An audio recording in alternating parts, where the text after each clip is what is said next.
By the authority given in the statutes of the Open University, I declare this congregation open for the conferment of degrees and the presentation of graduates. Distinguished guests, graduates, and friends of the university, it is my privilege and pleasure to welcome you all to the 23rd of the Open University's degree ceremonies being held in 2018.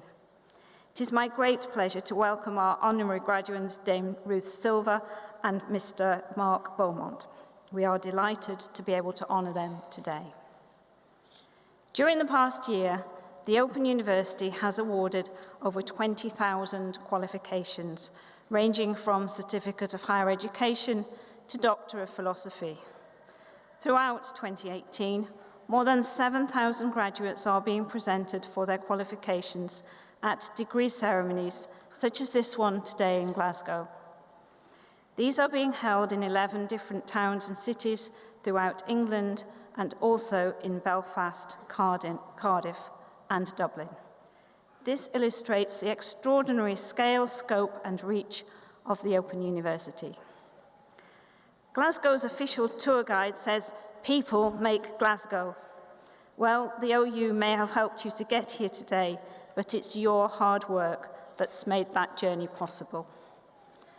So it goes without saying that today is a very important occasion in the life of you, our graduates, your families and loved ones, as well as the university staff, who I hope you feel have nurtured and supported you.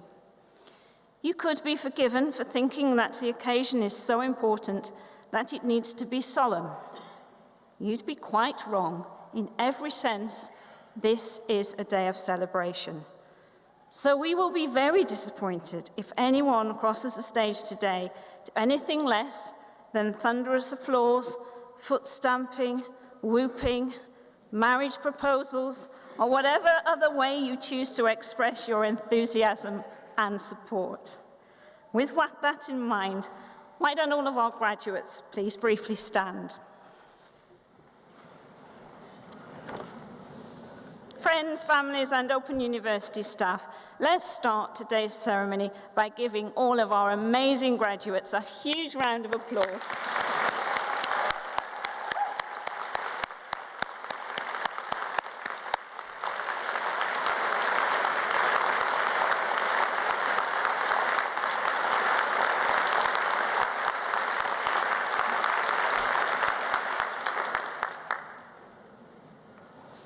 There's one more way you can show your appreciation to your graduate.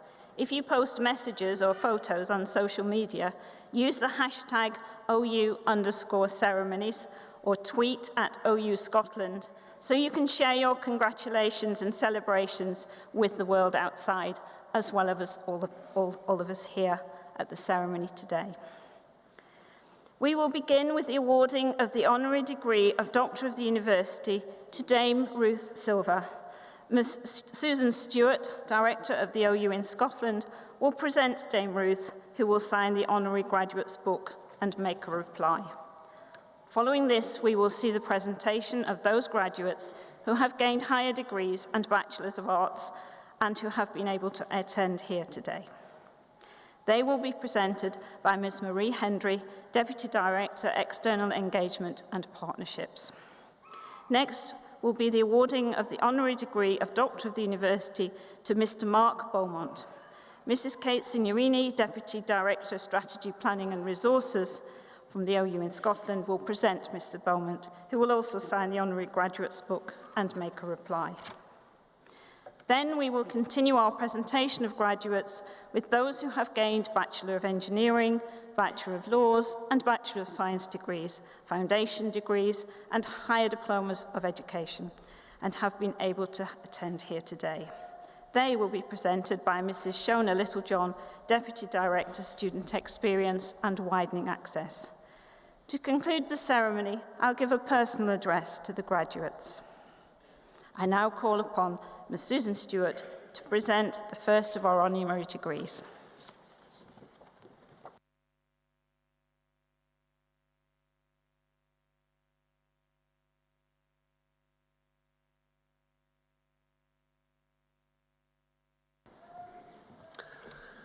Vice-Chancellor, colleagues, graduates and guests. Dame Ruth Silver is one of the foremost advocates for further and higher education in the country, who's devoted her career to championing access, promoting inclusion and widening participation. Born in Lanarkshire, Ruth grew up as part of a tightly knit mining community, and her first degree in psychology and literature from the University of Glasgow was supported by the National Union of Mine Workers. She went on to postgraduate study at the University of Southampton and then trained in adolescence and transition at the Tavistock Institute in London. She then started her career at the pioneering Woodbury Down Centre in Hackney. Ruth has worked with children and young people in a variety of roles, senior roles in the Inner London Education Authority, in youth work and in the civil service for the Youth Training Scheme. After teaching at Southwark College, she moved to Newham College and was promoted to Vice Principal before then being appointed as Principal and Chief Executive at Lewisham College. Within just a few years, Lewisham College was singled out by the UK Government as a beacon of best practice in further education, praised for its commitment both to widening participation and also to local economic regeneration. Focused on vocational training and life skills, the college developed a reputation for its creative and innovative approaches to education, an approach that was genuinely tailored to the needs of the individual, whether that was developing partnerships with local employers and trade unions or ensuring that students had access to the tools of their trades. Ruth's obvious passion for learning inspired generations of staff and students alike. As a result, Ruth was increasingly called on to provide advice, insight and expertise on a national scale. She has served on many influential bodies shaping higher and further education, educational leadership and the career service, and the relationship between education and industry, as well as skills policy more generally. Ruth founded the Further Education Trust for Leadership to promote new thinking on the development of further education. She has particular interests in women and work and in social exclusion, and has advised successive governments, both in Scotland and in the UK, on both issues. After retiring from Lewisham, Ruth was appointed Chair of the Learning and Skills Improvement Service. She co-chairs the Skills Commission, an independent group of educationalists who meet monthly in the UK Parliament, and she's also an advisor to Westminster's Education and Skills Select Committee. But she's played a particularly active role in shaping education and policy and practice here in Scotland. She chaired the Scottish Government's Commission on Widening Access to Higher Education, making an emphatic statement about the significance of education in combating inequality and the vital role that fair access plays in promoting a fair society. Created a Dame in 2006, Ruth had been appointed a CBE previously in 1998. She insists that this stands for completely believes in education. Ruth's career epitomises all that the Open University stands for in terms of promoting lifelong learning and skills development. It is an honour to celebrate her long and distinguished career in education, recognising both the life-changing impact that she has had for many individual students and the contribution she has made to the sector as a whole. Vice-Chancellor, by the authority of the Senate, I present to you for the honorary degree of Doctor of the University, Ruth Silver.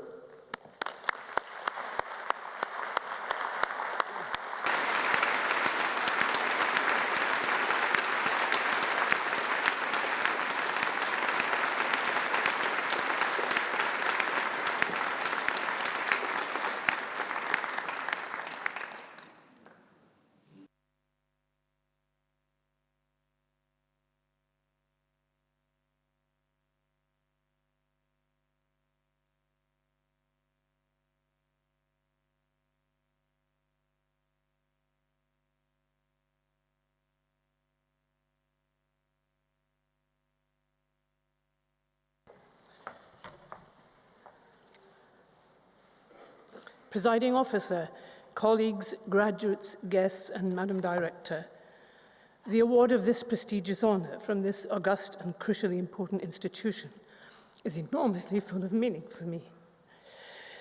I really can't thank you enough for your regard. But make no mistake, I am full of gratitude and awfully proud too. and I receive it with open arms and an open heart. Thank you very much.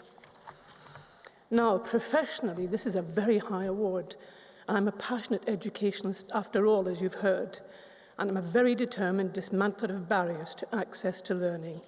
And I look to the Open University constantly because this organisation, this university, lives and breathes a fight for fairness. But mainly the Open University is excellence.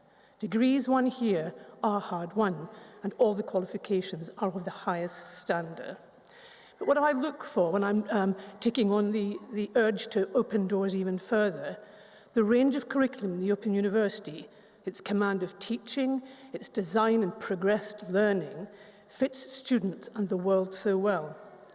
Its strength and guidance, its transparency, assessment systems lead me to brag every chance I get that this is how all universities should be. And listen, some are learning from you. Now, the Commission for Scotland's report is called a blueprint for fairness, and for me, the Open University epitomises that phrase, and everyone here should know that it was the Open Universities themselves who sent me in for a closer look in 2015.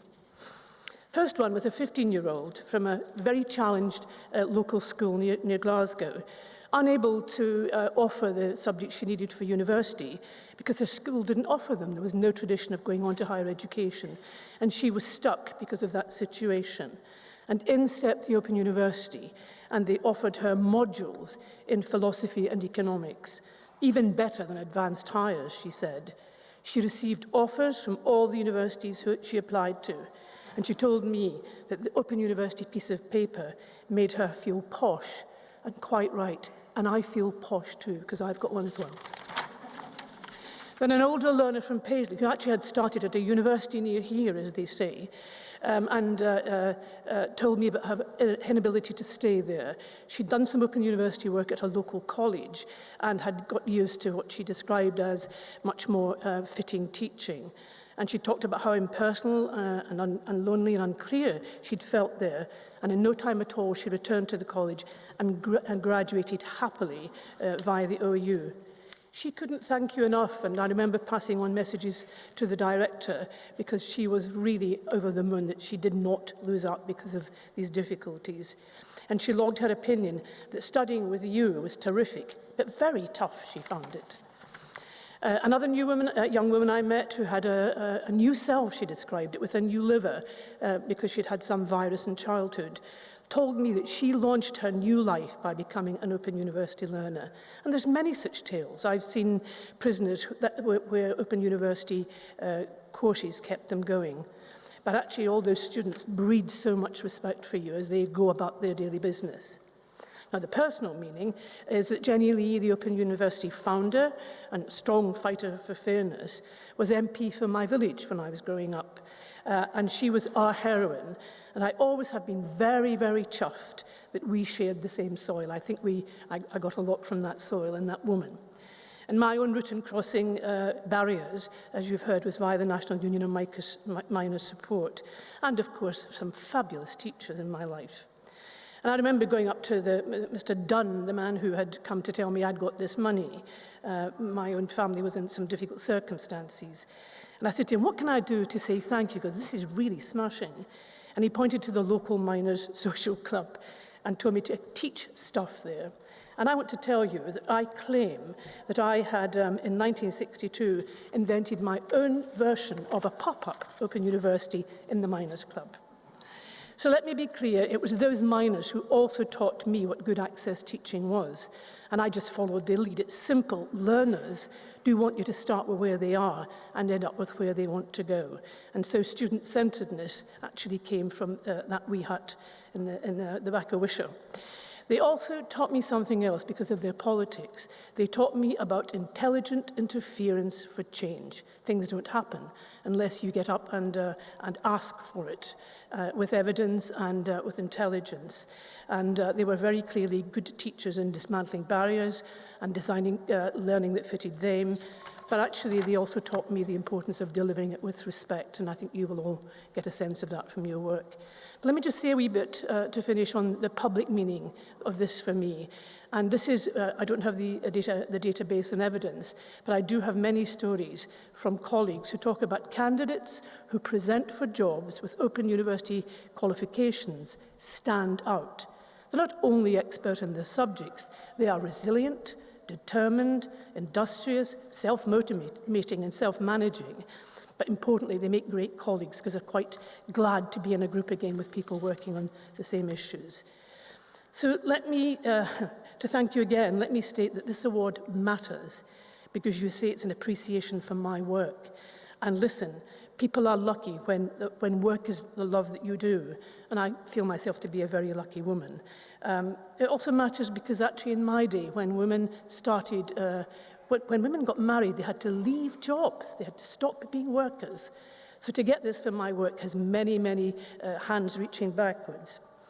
But I want to say, please, congratulations to all who graduate today, and to your loved ones who kept you going all the way here, and of course to the Open University who go to any length they can to make sure you get your qualifications.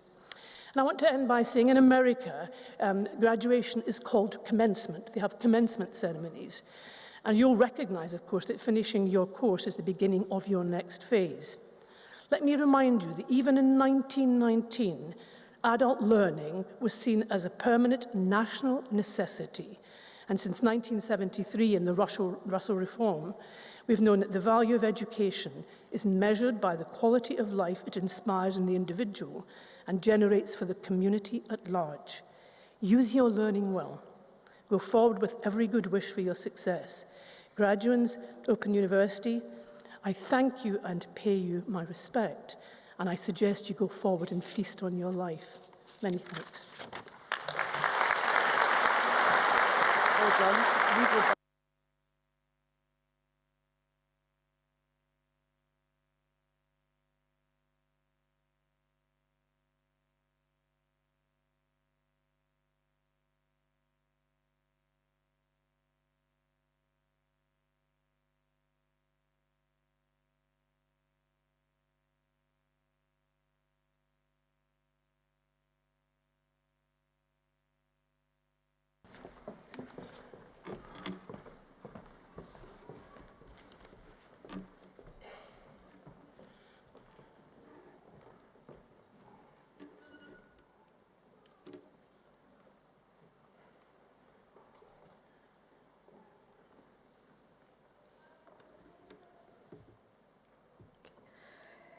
Vice-Chancellor, I shall now present graduates who have gained higher degrees and have been able to attend here today.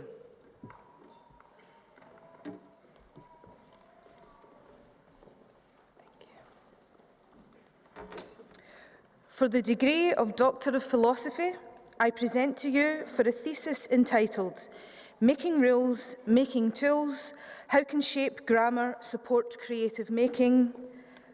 Lynn McLachlan Eastwood.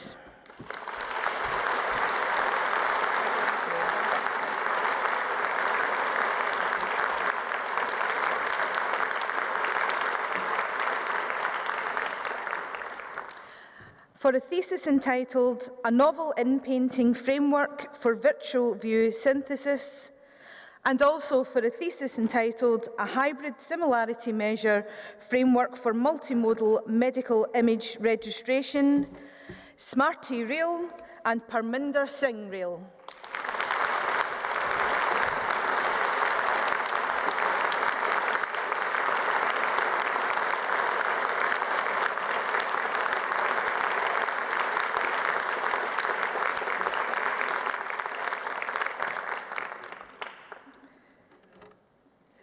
I present to you for the degree of Master of Arts in Childhood and Youth, Karen Phillip.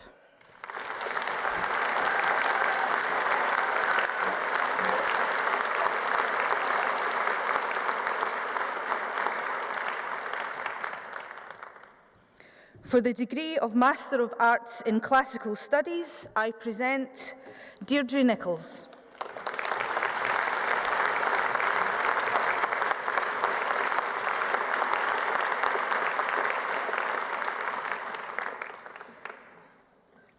For the degree of Master of Arts in History with Distinction, I present Ian Rawls.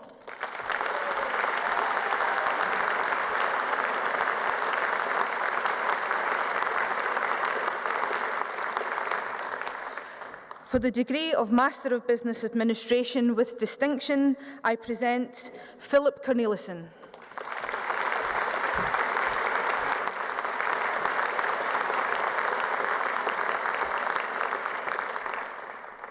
For the degree of Master of Business Administration, I present Julian Brown.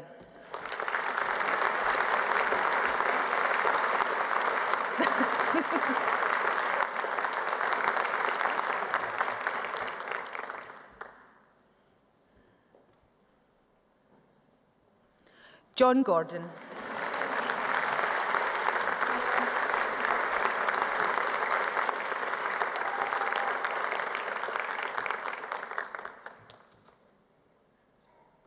For the degree of Master of Business Administration, Technology Management, I present Alexander Kovacs.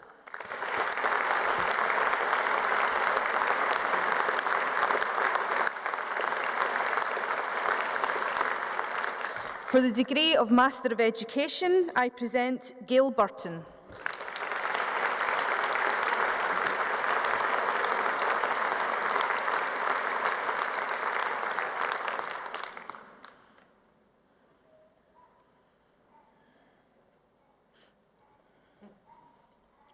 Gillian Rand.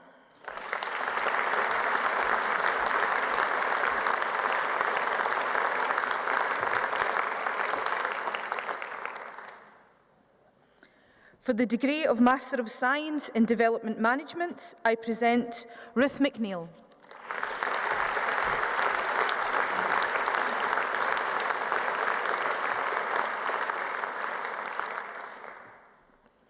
For the degree of Master of Science in Mathematics, I present David Austin.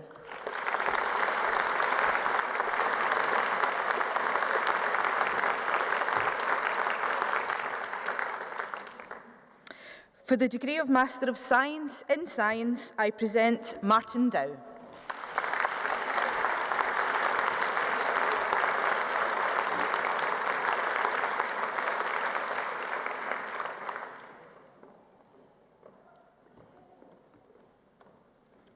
For the degree of Master of Science in Systems Thinking in Practice, I present Rebecca McBain.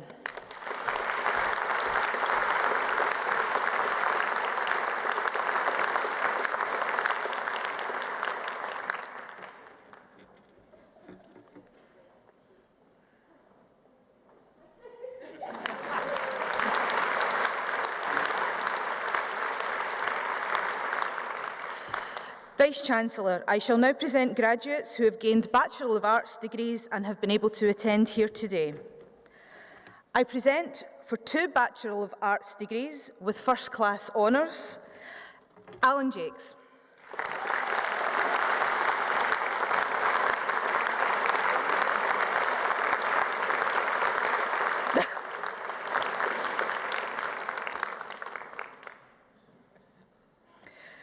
For the degree of Bachelor of Arts with first-class honours, Richard Allen Allard Meldrum.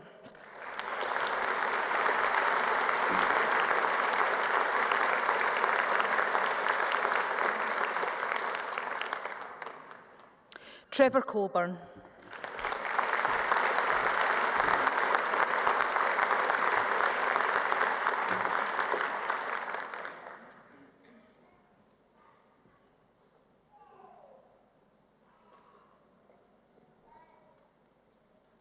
Sarah Cotton.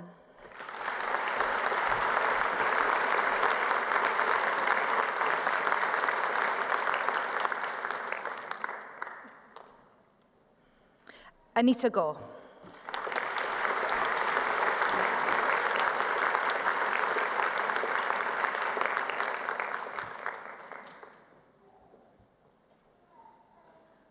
Patricia Gilhooly.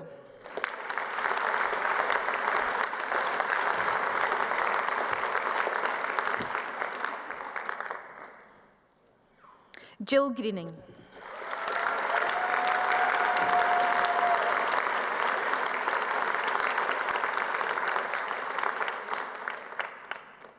Josephine Ikeda.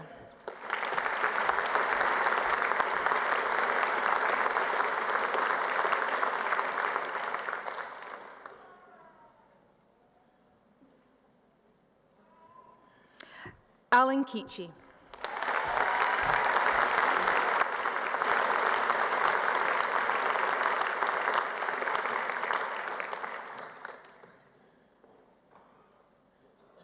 Lorna Lee.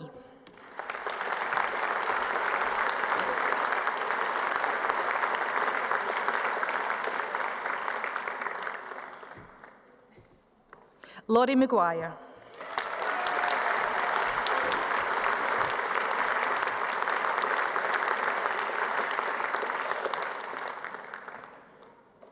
Julie Mackay.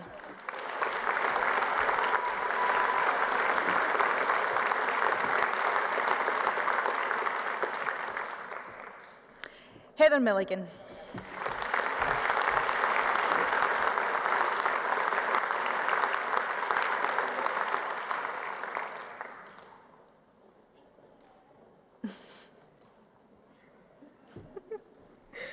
Gary Pettigrew.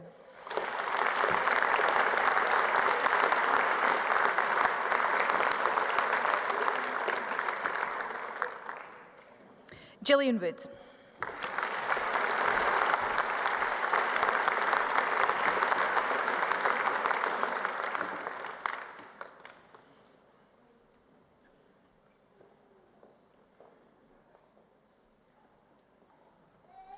Sarah Wrigley.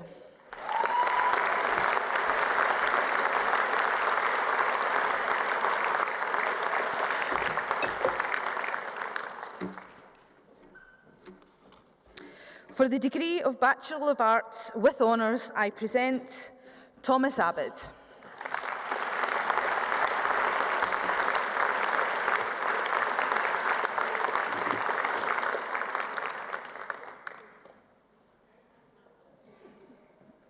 David Beer.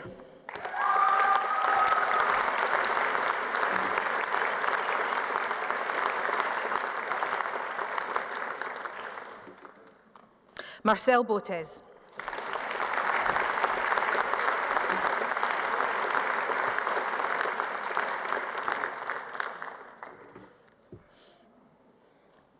Kathleen Brown.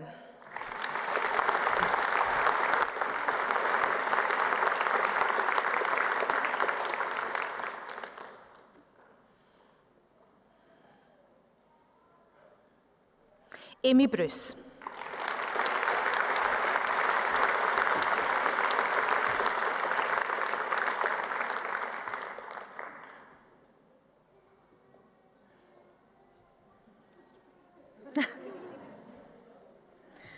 Andrew Bushfield.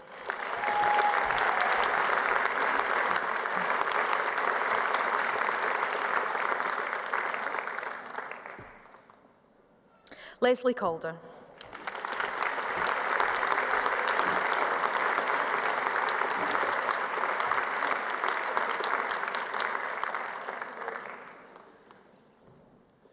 Siobhan Clark.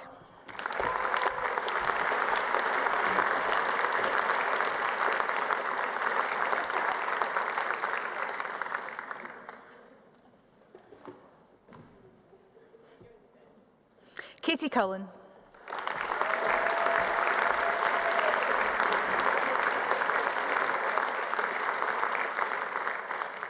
Frances Cunningham.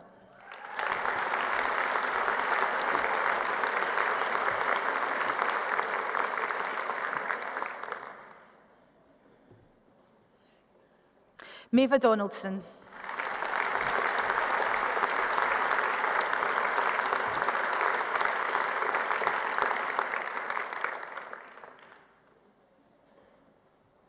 William Dorman.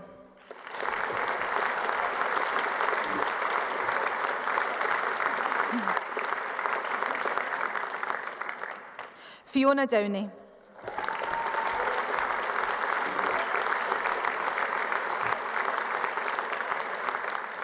Lee Doubles.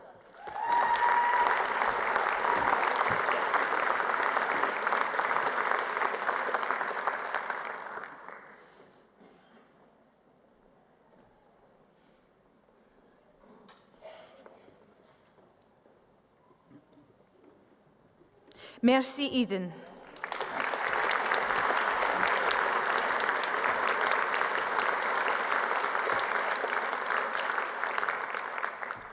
Katerina Farkasova.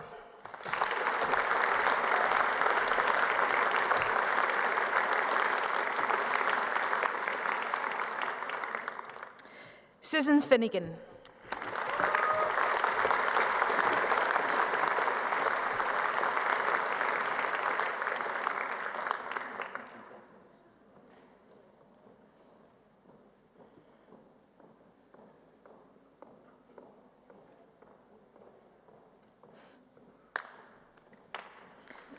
Colin Fleming.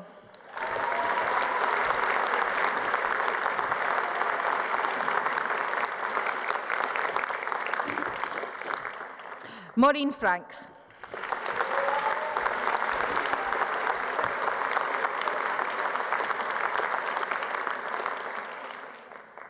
Sarah Fife.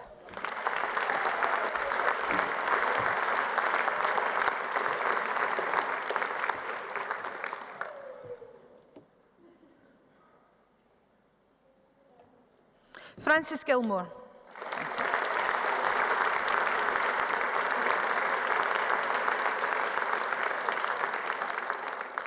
Marta Goreksha.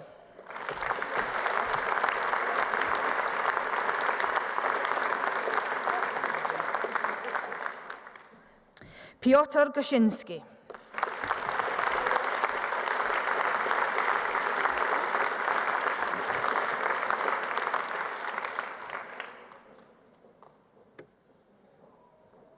Lindsay Harrower.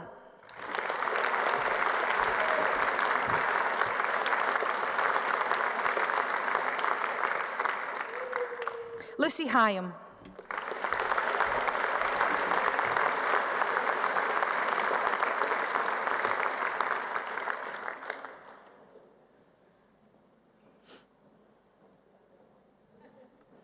Alexander Hutchison.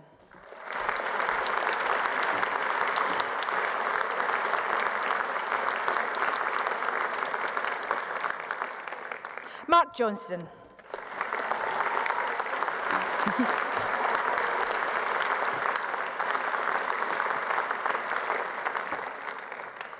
Nigel King.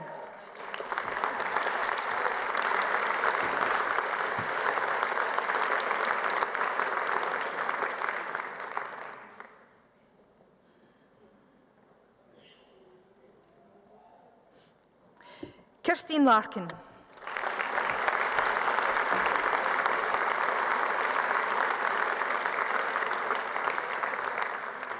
Scott Lennox.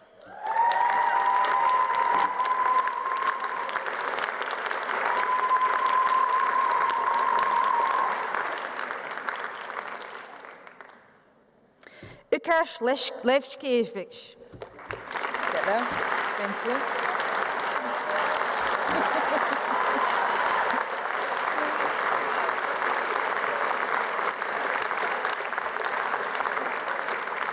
Selena Lee.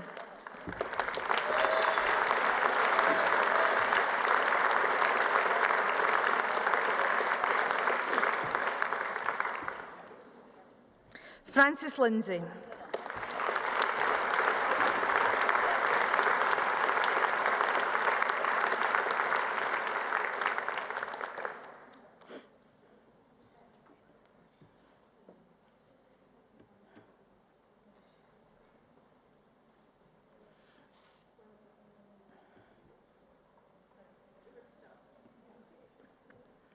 Christopher McInnes.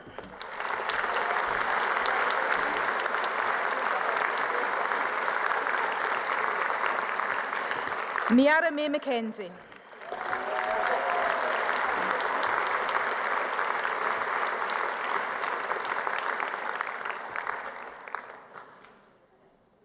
Ewan Marshall.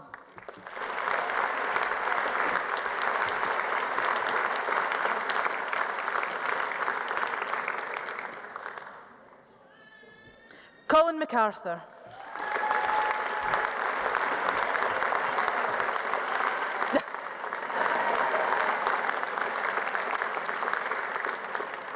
Adele McCormick.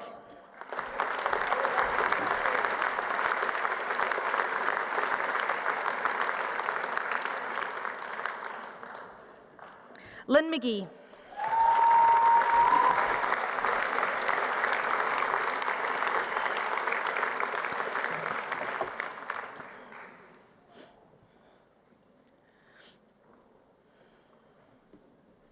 Paul McGregor.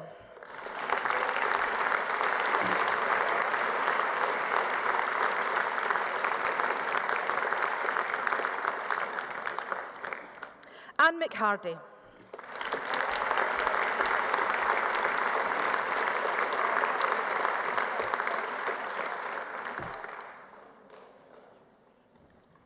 Katie Jane Meldrum.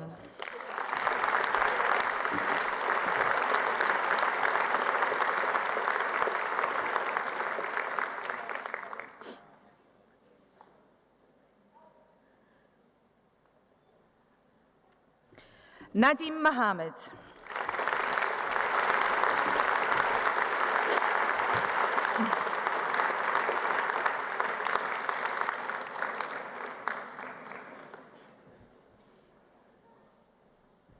George Morgan.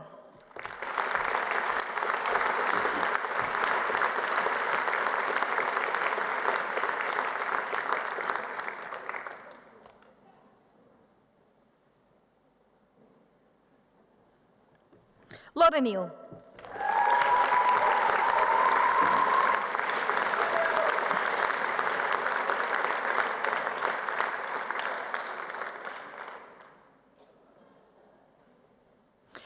Bruce O'Neill.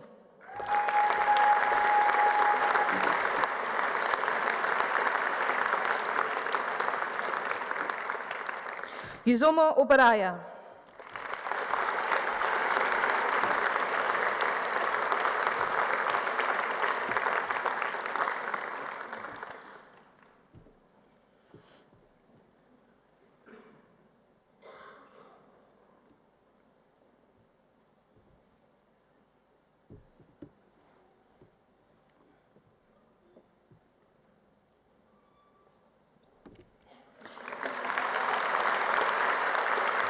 Gillian O'Kill.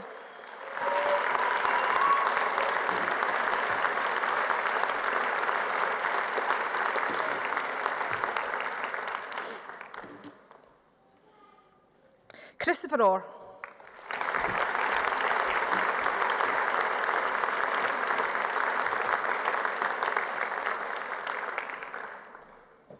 Mariana Ostowowoszka.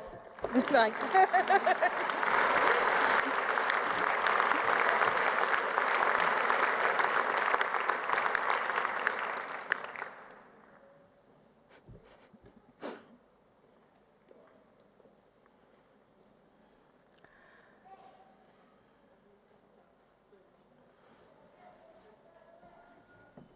Marion Patterson.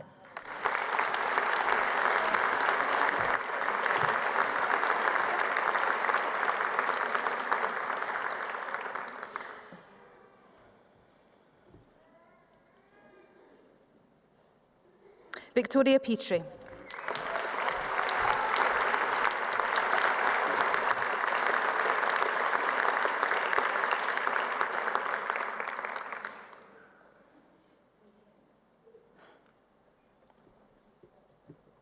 Andrew Proven.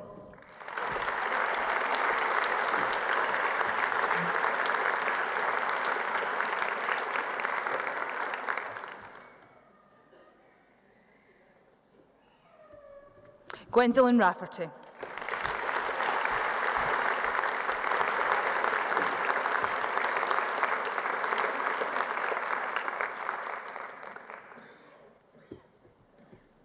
Tandy Riles.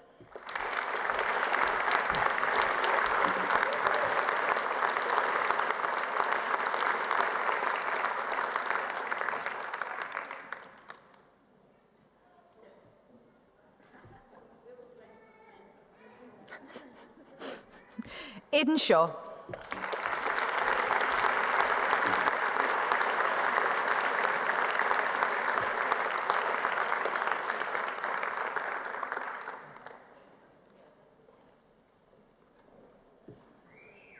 James Smith.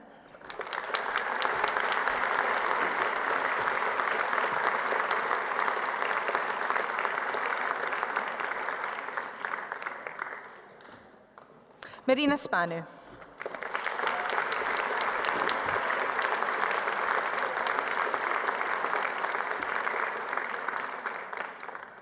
Karen Spence.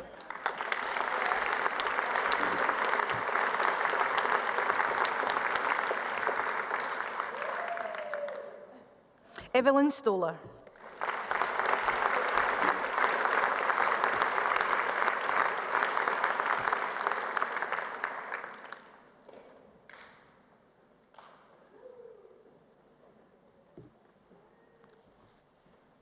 Monique Sutherland.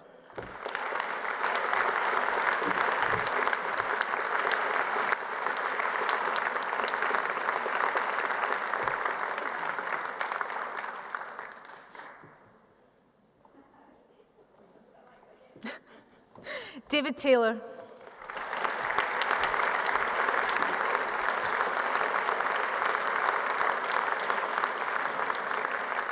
Tracy Thompson.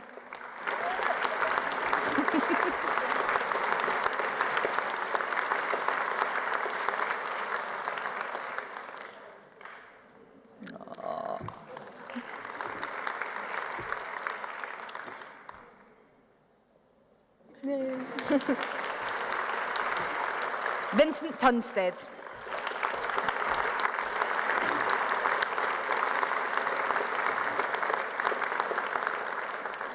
Juanita Walker-Zankler.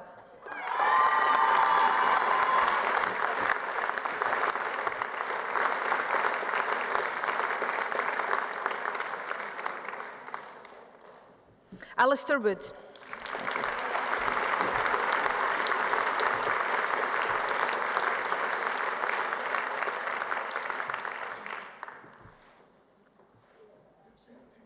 John Woods.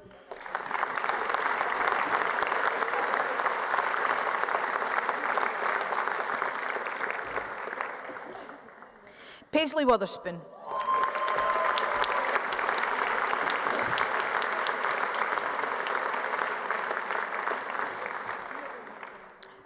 Elizabeth Young.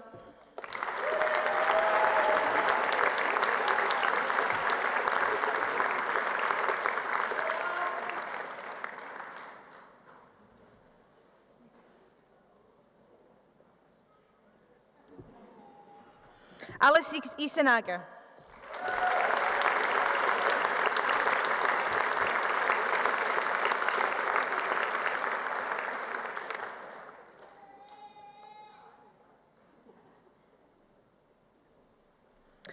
For the degree of Bachelor of Arts, I present Carla Blair.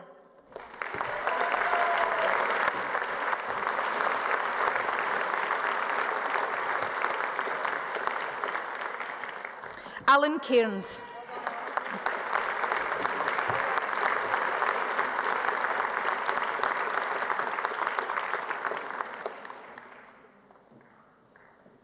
Nikki Furnival.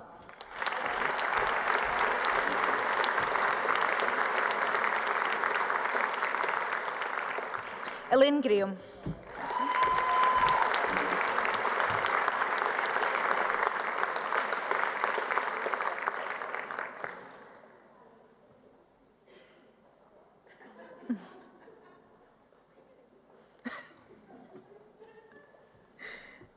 Matthew Gray.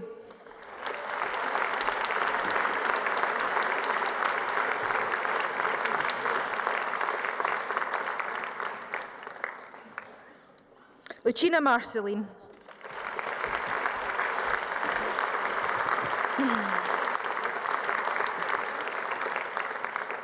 Beverly Miller.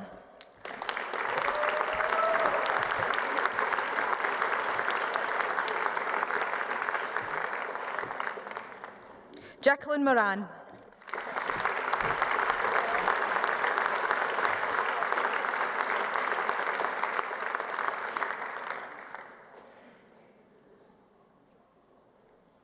And for the degree of Bachelor of Arts in Social Work with Honours, I present Carolyn Breslin.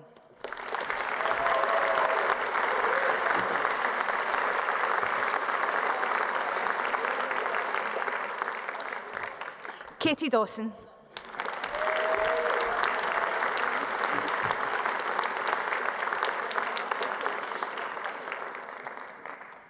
Claire Gallagher.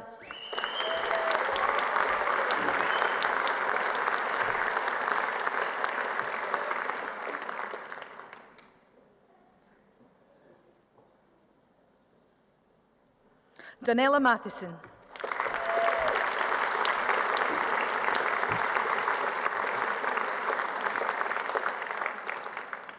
Louise McFarlane.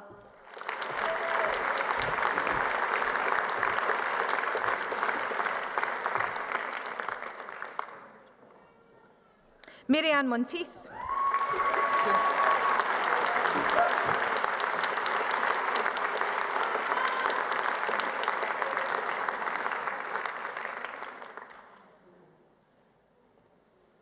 Gary Morrison.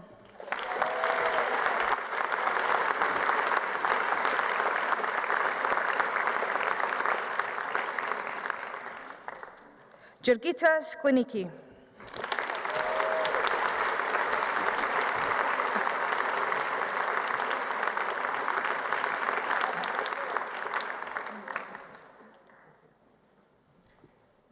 And Kelly Smith.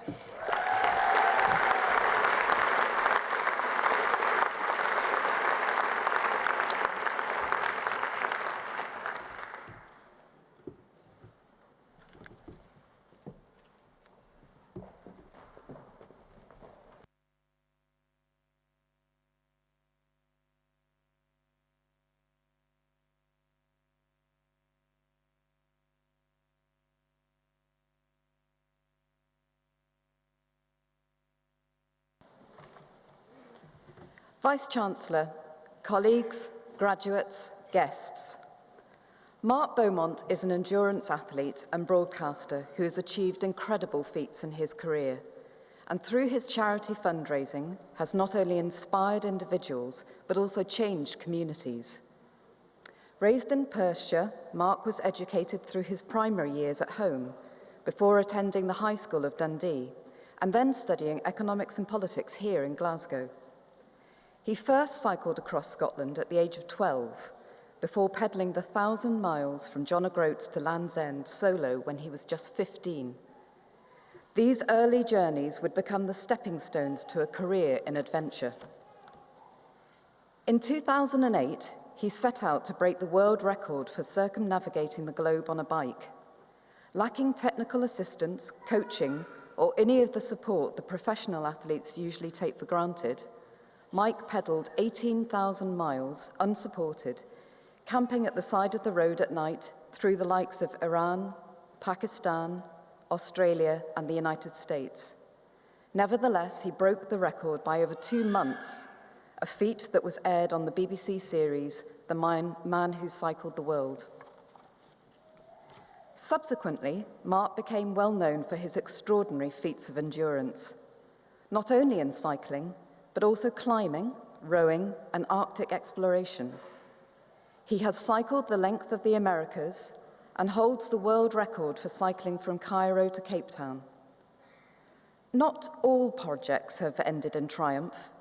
In 2012, Mark attempted to break the Mid-Atlantic rowing world record and narrowly escaped death when the boat capsized. Mark then returned to the challenge where his career had begun. He fixed on travelling around the world in 80 days. This was the journey made famous by Jules Verne in his 1873 novel. The fictional Phileas Fogg travelled by boat and train and occasionally elephant, while Mark could only rely on his bike to carry him on an average of 240 miles a day, the distance from here in Glasgow to Brora. Mark made it home with a day and a half to spare, breaking 2 world records in the process. Mark is a hugely popular broadcaster. Apart from his own journeys, he also led the BBC's coverage of the Glasgow Commonwealth Games, following the Queen's baton relay to every country of the Commonwealth. As an author, Mark has just published his 4th book, Around the World in 80 Days, and I can recommend it to you. I think the mental challenges of endurance and maintaining motivation that Mark writes about resonate very strongly with the experience of studying for an Open University qualification. Mark has always used his public profile to raise awareness and funds for good causes. His most recent world record attempt has supported Orchid Studio, a charity which specialises in sustainable construction projects across Africa. He is also the patron of the Saltire Foundation, which supports young people in business and entrepreneurship in Scotland. And he is the Honorary President of Scottish Student Sport. He has a particular interest in education and serves as the current rector of the University of Dundee. Mark has been called one of modern cycling's genuine heroes and was awarded the British Empire Medal in the Queen's 2018 New Year's Honours, as well as winning the Spirit of Scotland Award. We are delighted to honour his exceptional athletic prowess and his determination to use his talents to achieve lasting change. Vice-Chancellor, by the authority of Senate, I present to you for the honorary degree of Doctor of the University, Mark Beaumont.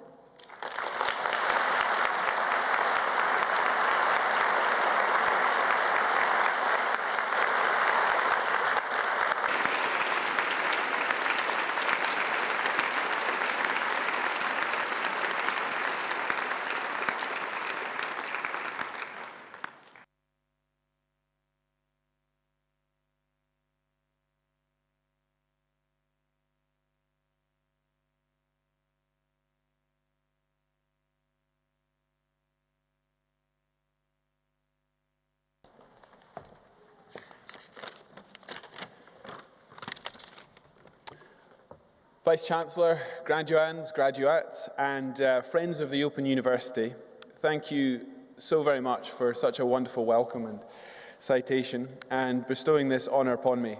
It's also a thrill to come back to hear the city of Glasgow, where, as you heard, I was an undergraduate myself from 2002 to 2006, studying economics and politics. First of all, let me add my heartfelt congratulations for everyone graduating today. And maybe pass on sort of thanks to all the family and friends here for all that you've done over these years to support these ambitions, these dreams to come to this point. I perhaps had the best seat in the house, sitting right next to some of the words being said, and I could see the emotions, the laughter, the tears, hearing that it had taken 4 years, 5 years, 10 years more to get to this point. And people having come from Shetland to Gretna Green to and around the planet, and coming here to culminate this huge line in the sand, this moment of success, and to start to think about what comes next. But also, for so many of you, celebrating the start of second careers, third careers, fourth careers. So it's a real privilege to be part of the stage party and hear those amazing stories. I'm sure you're going to make the most of the afternoon and the evening by thanking those friends and families for the love and the support that they've given you to get to this point today.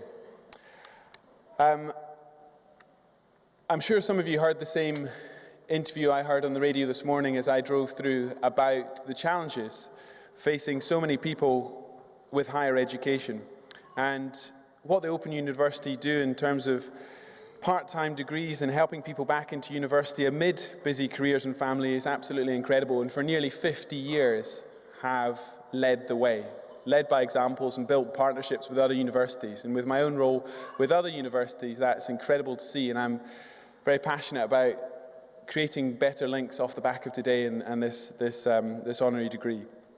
My own first connection with the Open University came through my big sister, Heather, who studied a philosophy degree, a psychology degree, and went on to become an educational psychologist. And whilst working abroad and then travelling back at that point, it gave her the flexibility and the time to do that. So I was first interested and impressed with the journey that my sister went through, and it's brilliant to see the career that's flourished off the back of that. I wanted to mention a few bits about what I think is important about the degree process and what happens afterwards, because I'm sure walking across the stage today, you'll experience similar emotions than I do when I finish some of my big expeditions. You think you'll be on cloud nine and pull backflips, and maybe some of you would, but for me, when I get to those big pivotal points, that point that I've daydreamed about 10,000 times, the greatest emotion is relief. incredible heartfelt relief. And you look behind you and you're proud and thankful for the team and the family and those who have supported you on those ambitions. Every one of my ambitions, from being a student to all the firsts and fastest and journeys I've taken on, feels like startups. You have an acorn of an idea, an ambition, and then you have to build the momentum to make it happen. And it always seems so distant until the final point where you do it, and then you look back and it feels slightly inevitable. And yet it never was it? It was always hard, and you want to remember it for how it was, not how it looks in retrospect. And if I was to think back to what my team pulled off last year, and I will always say we, I will always say my team, because there was the best part of 40 people working on a project which a lot of people thought was impossible. Can you get around planet Earth under your own steam in less than 80 days, averaging 240 miles a day? Now, as you heard, that was the culmination of the last 23 years of experience for me. How does a 12-year-old boy pedaling across Scotland one day grow up to that? It looks inevitable. It looks sure-footed, because one thing chronologically leads to the next, and yet, of course, that's not the way it was. Once you reach one milestone, you can get a clear horizon on what the next ambition is, what you're next capable of. And that's how it's been for me for the last 2 decades, until I got to what we did last year. There's 2 ways of defining what we did last year. We smashed the previous world record by 37%, or we broke our target by 1.77%. You never do better than what you set out to do. And you have to have that quiet confidence to think that these successes can happen to you, and that you can put a team around you to make these ambitions possible. And I think that's important to remember whilst you're celebrating your wonderful degrees today, that you had the ambition, the foresight to think this might be possible. And once you go on from this day, I think the most valuable part is to try and become valued because of who you are, not just what you do. Education is a wonderful, wonderful thing, but it actually means nothing if you don't then make personal choices around it. I know a lot of people who aren't entirely happy with what they do because they still define themselves by what they learnt, the classes they sat in, the degree they have. And it's a wonderful starting point for that personal journey that you can now create. That quiet confidence to take it in your direction, feel that you're in the driving seat for what you do. I remember one athlete who I met when I was presenting the build-up to Glasgow 2014, a young lad, 18 years old from Botswana, called Nigel Amos. And he was taught by his geography teacher in the grass track out the back of his school until 6 months before he went to the London Olympics. That was 2 years before the Games in Glasgow. And he did so well in London, he went home as the first Olympian Botswana had ever had, and he tattooed his time from London down his left arm in huge. And I said, Nigel, you're going to run faster in your life. And he said, yes, but I've got this arm. And he came to Glasgow and he won better, he won gold. But I don't tell you that story because boy done good and he lived out that great ambition. I tell you because I spent 3 days in Gaborone, in his town, in his community, in his house. And I met the hundreds, thousands of youngsters who now had a reference point within their community for a success like that. They weren't looking at the Kenyans or the Jamaicans or Team GB and saying, well, that happens to them. They were saying, we can do that. So at the heart of any great ambition, you have to have the understanding and the belief that it can happen to you. So I commend the fact that you've all had that confidence and you've seen it through over years and years of hard work. I'm incredibly proud of the impact that my team have made over the years, not just within sport and endurance sport, but broadcasting, charity and education. And thank you very much to Una and my mum for coming along today, for being a part of this very special celebration as well. So I look forward to staying in touch with the Open University through all the other work I do through universities, through those partnerships. And as you get ready to celebrate the 50th year of incredible legacy, I hope that other universities are taking note of how well you're bringing people back into higher education and giving them new skill sets for new careers and new ambitions. Congratulations, everyone, and enjoy your celebrations.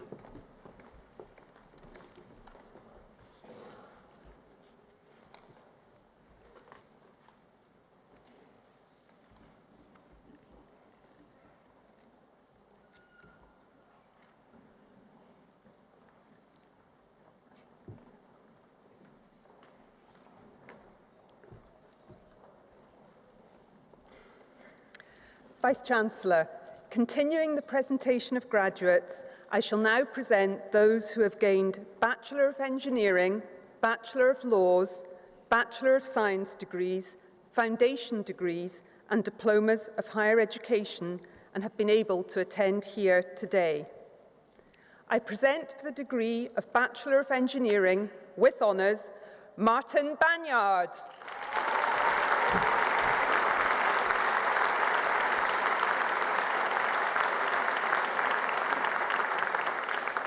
Stuart Burrell.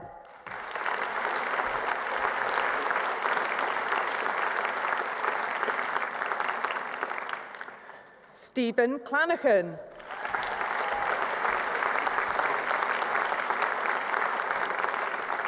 Christopher Garden.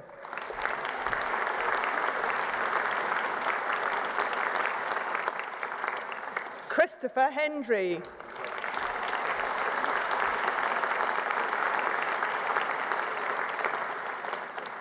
James Moore.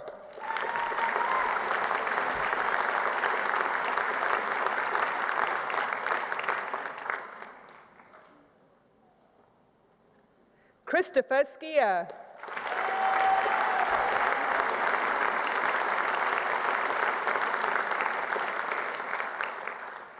John Wally.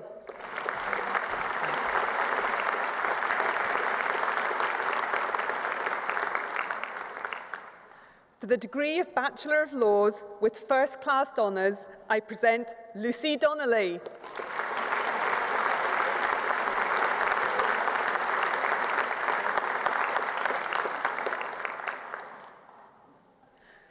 For the degree of Bachelor of Laws with honours, I present Gabino Jill Prieto.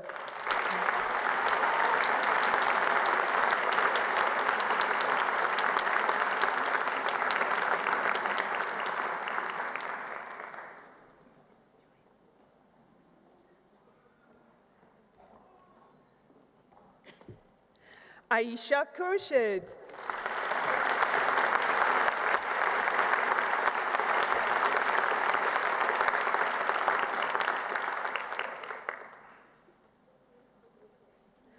Pearl Tressida.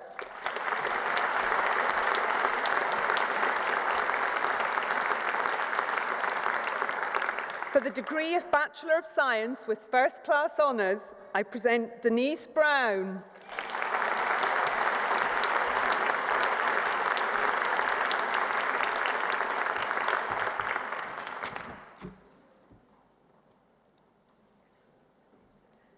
Alec Drew.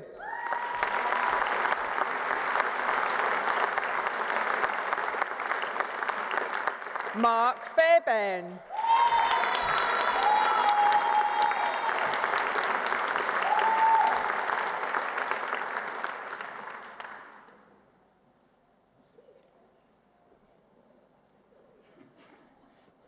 Ronald Gaffin.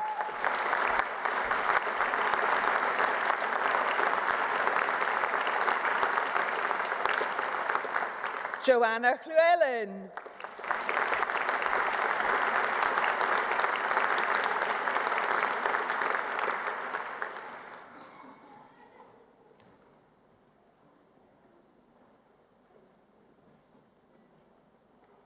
Sarah Long.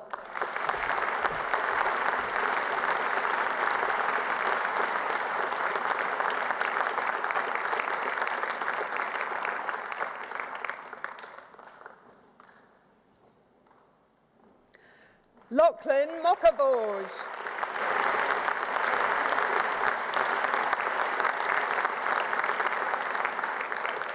Christina Mullen.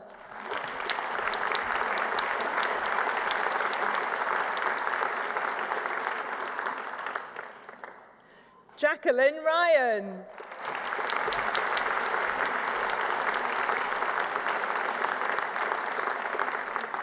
Louisa Salmon.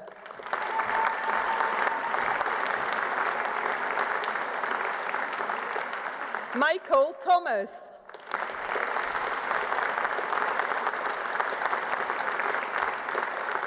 For For the degree of Bachelor of Science with honours, I present Nabila Ali.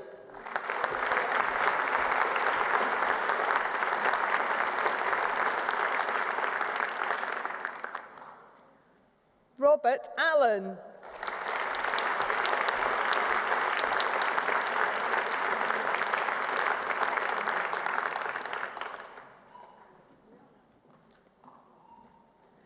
Matthew Bain.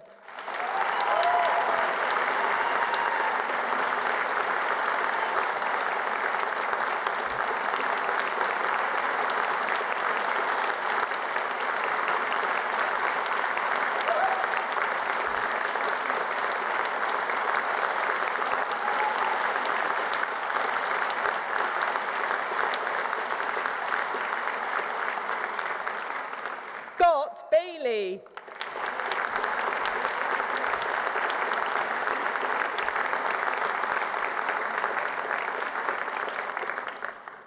Celeste Beresford Munich.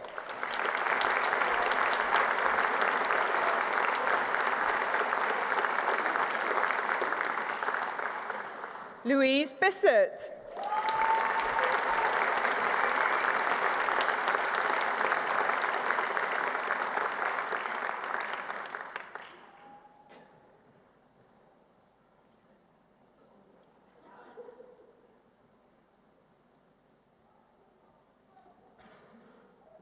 Lindsay Blair.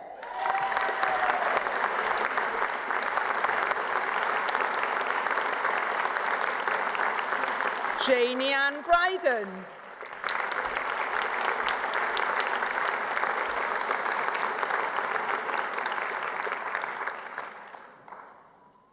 Rachel Caird.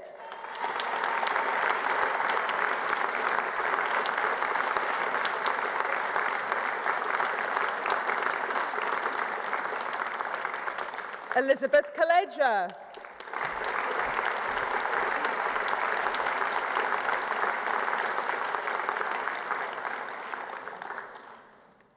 Ian Cameron.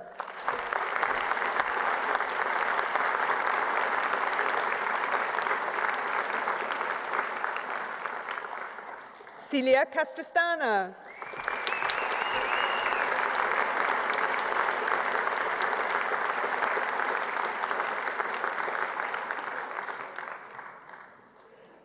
Mary Charters.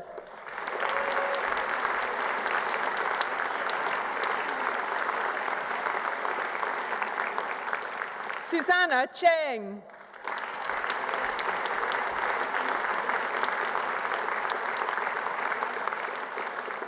Lynette Cromer.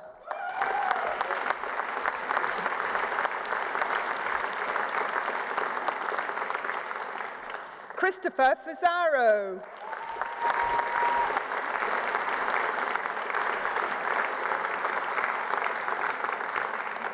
Margaret Grant.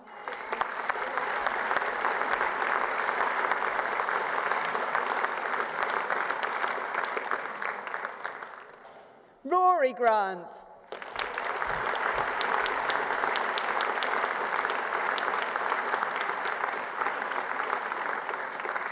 Ryan Grant.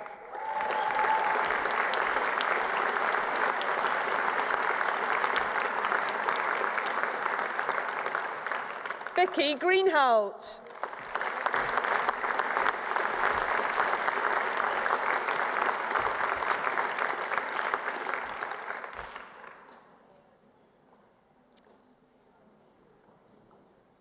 Caitlin Haney.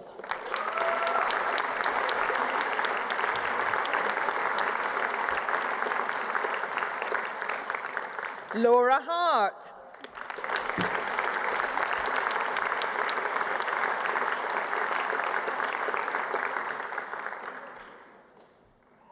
David James.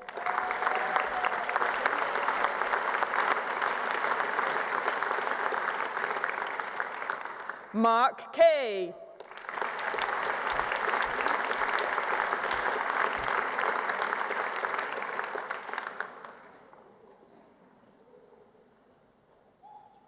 Amara Kazi.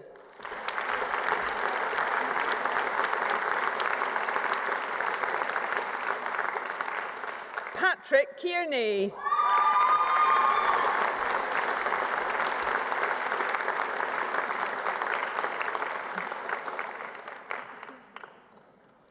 Anna Kerr.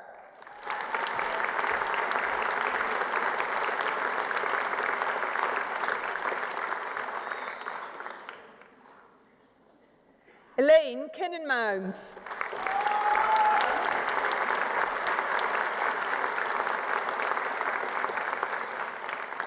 Andrew Lightfoot.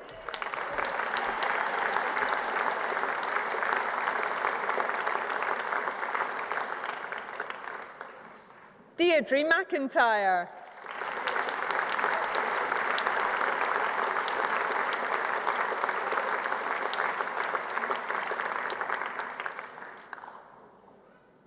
Robert McAllister.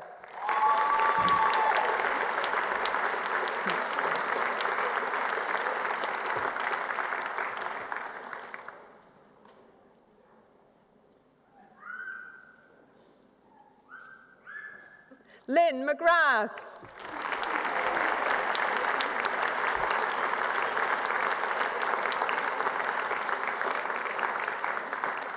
Alexander McVeigh.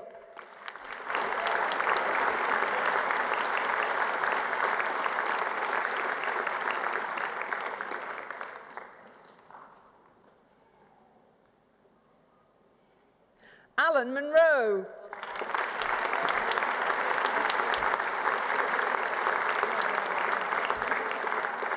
Jane Nolan.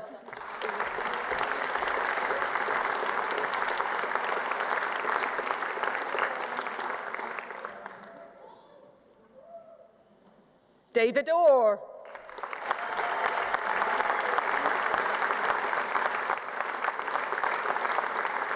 Melissa Robertson.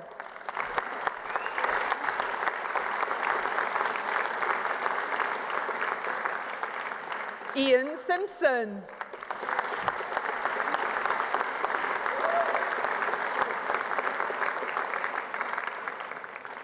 Sonia Skowron-Zarebska.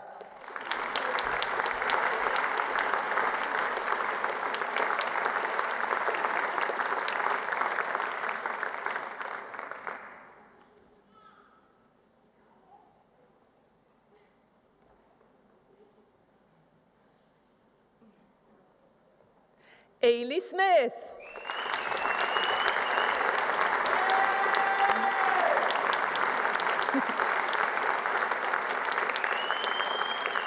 Kimberly Stewart.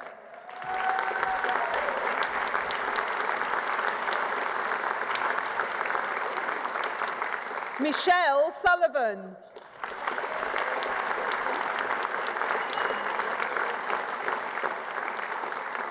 Debbie Travers.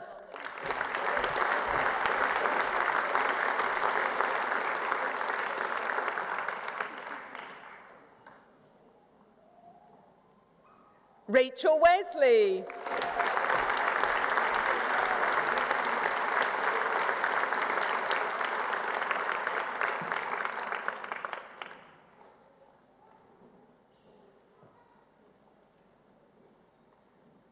Craig Williams.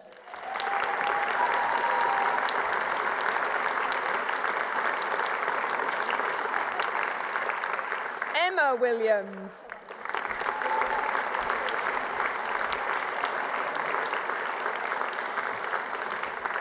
For the degree of Bachelor of Science, I present Lucy Barr.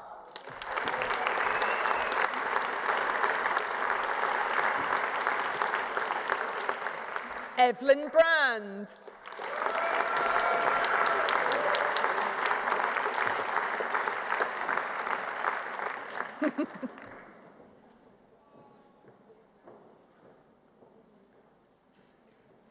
Graham Bruce.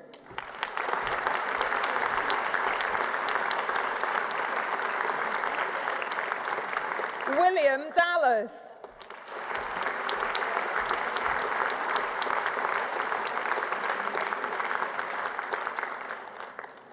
Kevin Doherty.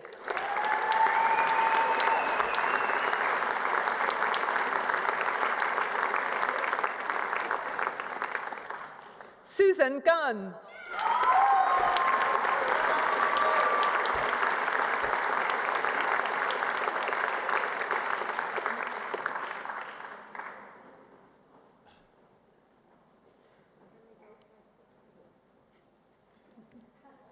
Donna Hanlon.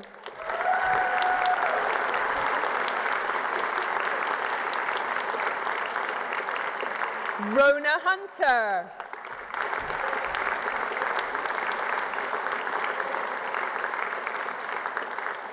Marius Haysamer.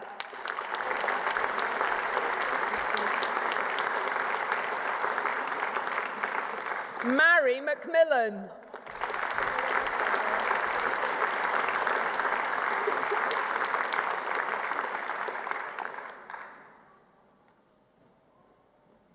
Valerie Mann.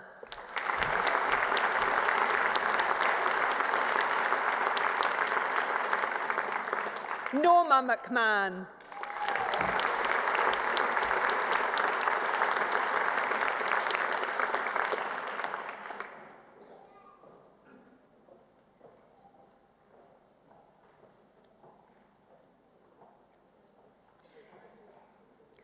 Martin McNulty.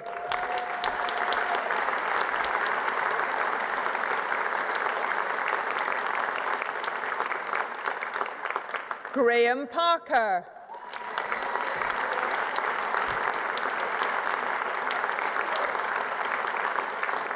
Jacqueline Ross.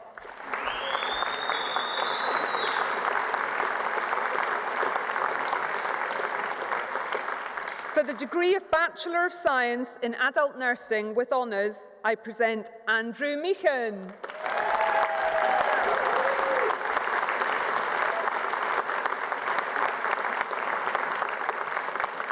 For a foundation degree, I present Stuart Spears.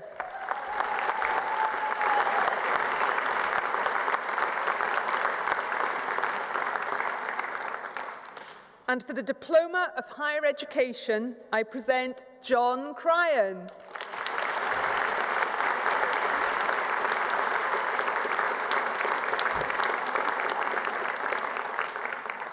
Louise Cummings.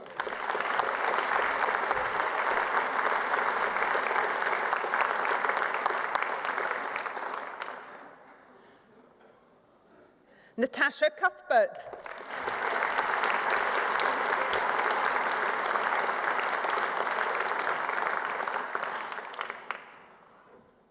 Simone Friel.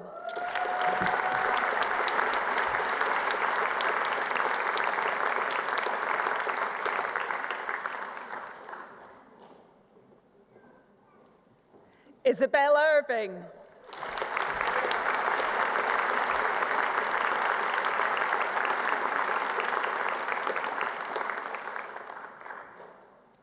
Stephen McConnell.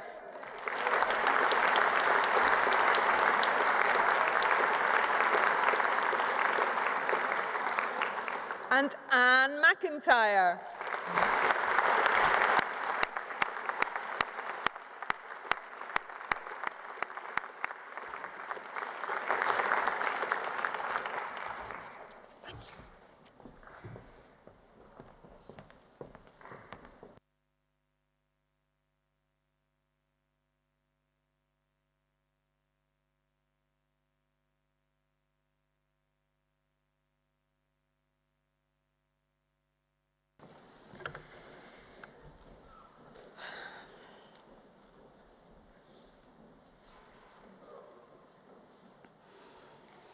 Wow, let's give all these fantastic graduates another round of applause.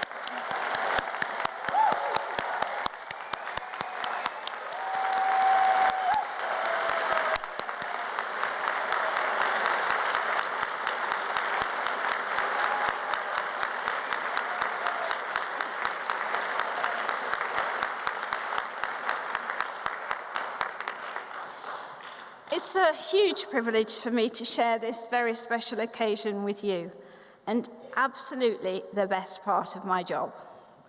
I've seen so many fabulous smiles today, heard such inspiring stories, and shared enough joy probably to lift this roof off. you can help me show just what an extraordinary body of graduates you are. Please, would you raise your hand if you helped bring up a family during your study? Please raise your hand if you had any caring responsibilities during your study. And please raise your hand if you were employed or did voluntary work at some time during your study. Wow. I rest my case. From this day forward, you join an exclusive alumni club of more than 500,000 OU graduates across the globe.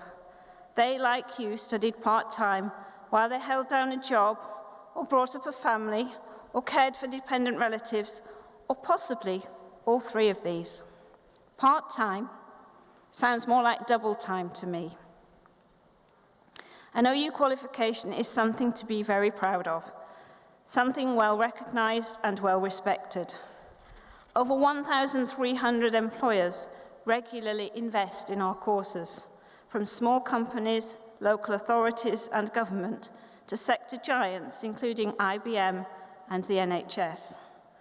A government survey found that employers perceived part-time students to be hardworking, committed, and requiring discipline, and recognized the importance of supporting their employees' study aspirations.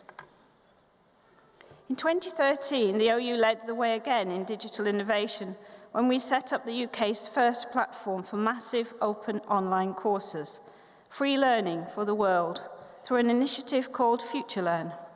Since it was set up, it's brought over 8 million learners together globally. Many of you will be familiar with our partnership with the BBC, such as the recent Series 2 of Blue Planet, watched by almost half of the UK population. Every 6 years, the government assesses universities on the quality of their research. At the last evaluation, nearly 3/4 of our research was deemed to be world-leading or internationally excellent. We are incredibly proud of our contribution to space exploration. For example, our discovery of evidence of water on Mars, or the controlled crashing of the Cassini space probe, which is transforming our understanding of our solar system. And this understanding starts at a young age with secondary school pupils at Denny High, near Falkirk, helping the OU to develop a new open access astronomy course. By testing bespoke software, the Canary Island-based telescope can take pictures of deep space, giving younger students an out-of-this-world experience. Internationally, we are doing wonderful work with those who need our help the most. Our Zambian education school-based training project, ZEST for short, saw that the OU, working with international partners World Vision, to train up to 4,000 primary school teachers and leaders across Zambia's central province. Staying on the theme of teaching, but closer to home, an innovative scheme teaching primary teachers a new language while simultaneously showing teachers how to teach that new language is being expanded across Scotland. The scheme, the first of its kind in the UK, will see the whole classroom learning together. Now, how many of us want to understand and, of course, stay on the right side of the law? Well, now you can, with the OU's free courses on Scotland's distinctive legal system, practical and perfectly legal. So in graduating today, you become a member of a university that is a world leader in technology, in innovation, and in helping people to learn. A movement of millions, a mission of one. A university that believes where you start in life shouldn't limit where you go. There are a host of people who have contributed to your achievement today, and they are the reasons students have rated the OU in the top 3 for student satisfaction in Scotland in the National Student Survey every year since the survey began 13 years ago.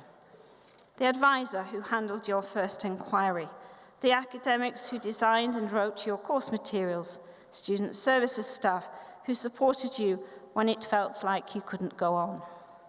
And of course, our amazing associate lecturers who guided you through the whole journey, culminating in you crossing this stage today. So let's take a moment to say thank you to the Open University staff who made all this possible.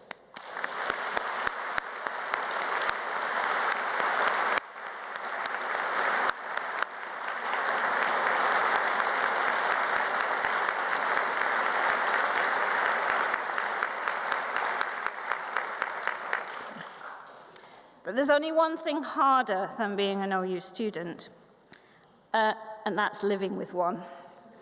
We mustn't underestimate the incredible support you've had from family and friends to enable you to keep going with your studies. So graduates, have a look around, see if you can spot your loved ones in the audience, and let's give them a thunderous round of applause.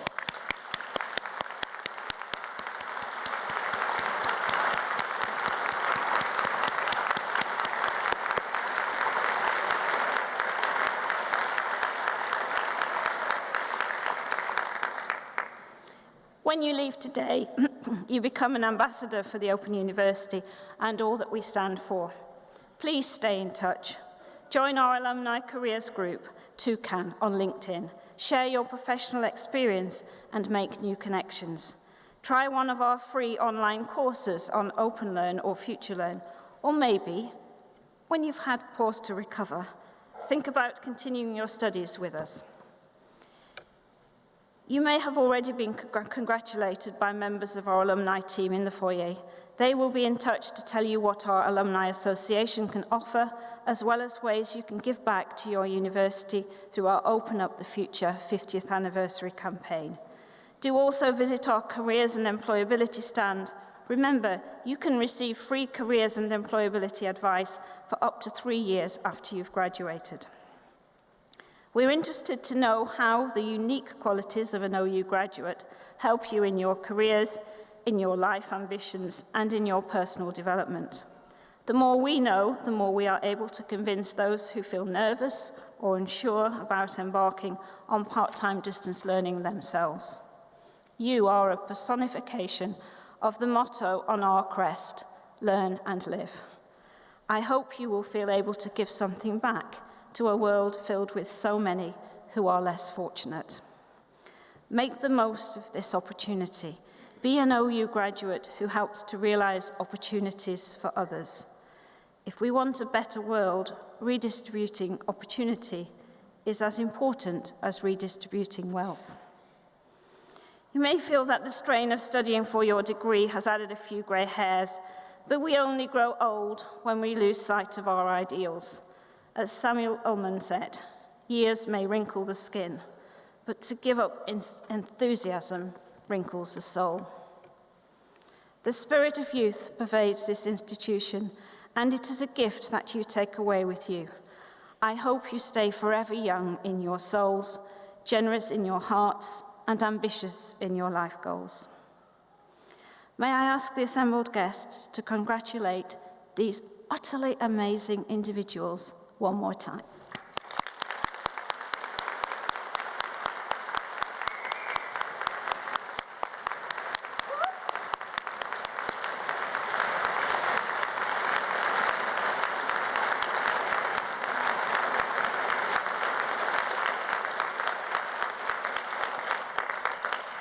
The proceedings of this degree ceremony sadly have now been completed, and I now declare this meeting of congregation closed. The piper will now provide us with a musical farewell, at the end of which I would ask all of those who are able to stand, please.